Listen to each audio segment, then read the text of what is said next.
Si je vais à Lemonnier ou si je vais à Molenbeek, c'est certain que je ne vais pas embrasser mon copain dans la rue ou lui tenir la main. L'homophobie, c'est un sujet d'actualité, oui.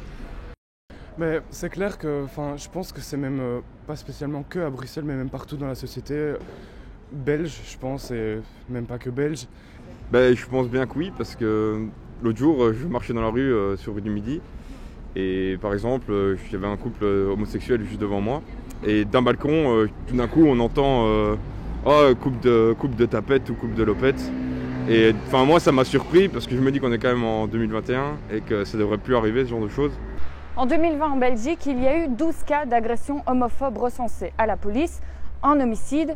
Mais ces chiffres sont très bas et ils s'expliquent en fait parce que les victimes n'osent pas aller à la police pour dénoncer les actes. Dorian a 22 ans. Montois de base, il est venu s'installer à Bruxelles parce que la communauté homosexuelle y est plus présente, ce qui lui a permis d'être entièrement lui-même. Je me souviens quand j'ai emménagé à Bruxelles, j'habitais du côté de Simonis. Et quand je traversais le parc le soir, il y avait des groupes de mecs qui étaient là, ouais, viens me sucer. Hein. Et donc oui, là, à ce moment-là, je me suis pris quelques remarques, mais c'est très rare. Et je pense que c'est assez lié au fait que je sois, entre guillemets, un homosexuel cisgenre, entre guillemets, banal. Donc si on me croise dans la rue, c'est pas marqué sur mon front que je suis gay. Mais pour quelqu'un qui est plus efféminé, qui a un style qui se démarque plus des standards, entre guillemets, je pense que là, la question de l'homophobie se pose beaucoup plus. On a rendez-vous maintenant avec Stéphane Barris de l'association Execo. C'est une ASBL qui vient en aide et qui fait de la prévention pour tout ce qui est santé mentale et sexuelle des homosexuels. Pour moi, il n'y a aucun doute, en fait. L'homophobie est bien sûr d'actualité à Bruxelles. C'est quelque chose dont tu prends vraiment conscience, justement, si tu es homo et si tu es en couple. Stéphane Barris travaille chez Execo depuis 2017. En 2020, 910 personnes ont été en contact avec l'association. Au-delà de ce quartier ici, en plein centre de Bruxelles, où vous avez tous les bars, tous les établissements gays, des gens qui continuent à se tenir la main, trois rues de trop, en fait, un peu plus loin, là, on ne va pas hésiter à rappeler à l'ordre, en fait, hein, avec des insultes, et s'il y a un regard mal placé, s'il y a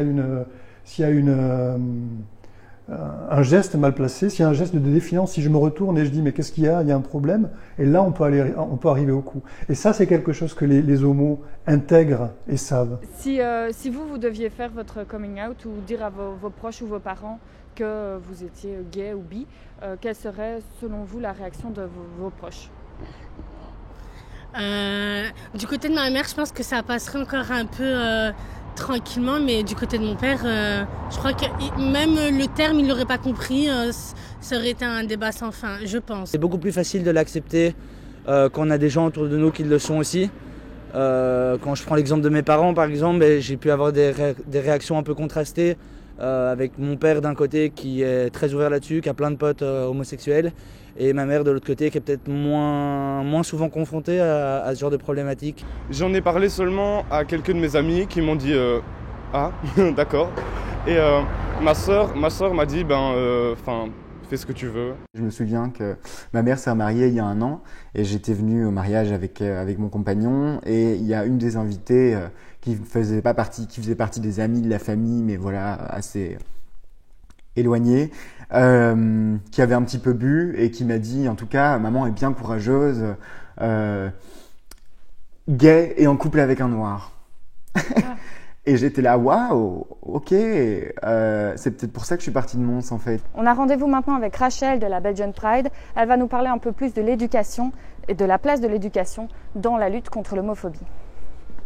Il faudra avoir aussi un côté éducation où on va dans les écoles, on va les éduquer justement sur la diversité des personnes, surtout sur ce que c'est le genre et l'orientation sexuelle et l'identité de genre, qu'est-ce que ça veut dire, mais aussi sur le côté la police. Donc là aussi, il y a une partie éducation, il y a à faire.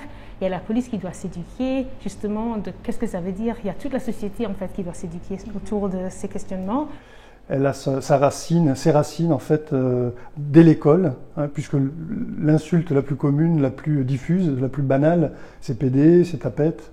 Et donc pour un enfant qui grandit avec justement, en entendant tous les jours, plusieurs fois, un terme qui dénigre ce qu'il est, hein, ça veut dire qu'en fait petit à petit, il va intégrer en lui une homophobie, ce qu'on appelle l'homophobie intériorisée, et qui va conditionner toute son existence par la suite. Arrêter aussi d'insulter, même pour les mecs hétéros qui se disent pas homophobes, d'utiliser cette insulte pour rire avec un autre pote, PD. C'est pas une insulte, je veux dire. Mais on le prend comme une insulte. C'est ça. Et il est là le problème. Ça devrait pas être une insulte d'être PD. Et il y a beaucoup de mecs qui sont hétéros et qui utilisent cette insulte et qui sont là, ouais, mais je suis pas homophobe, tu comprends rien. Mais c'est pas ok ce type de langage-là. Aujourd'hui, c'est pas suffisant de se dire pas homophobe, pas raciste. C'est pas suffisant de pas l'être. Il faut être contre ça. Et donc c'est le travail de tout le monde, que ce soit pour un homme hétéro qui est confronté à une blague homophobe d'un de ses camarades, de lui dire en fait ça c'est pas ok ce que tu viens de dire, on dit pas ça, plutôt que de l'écouter et de se dire au fond de soi ouais il a tort mais de toute façon moi je suis pas homophobe.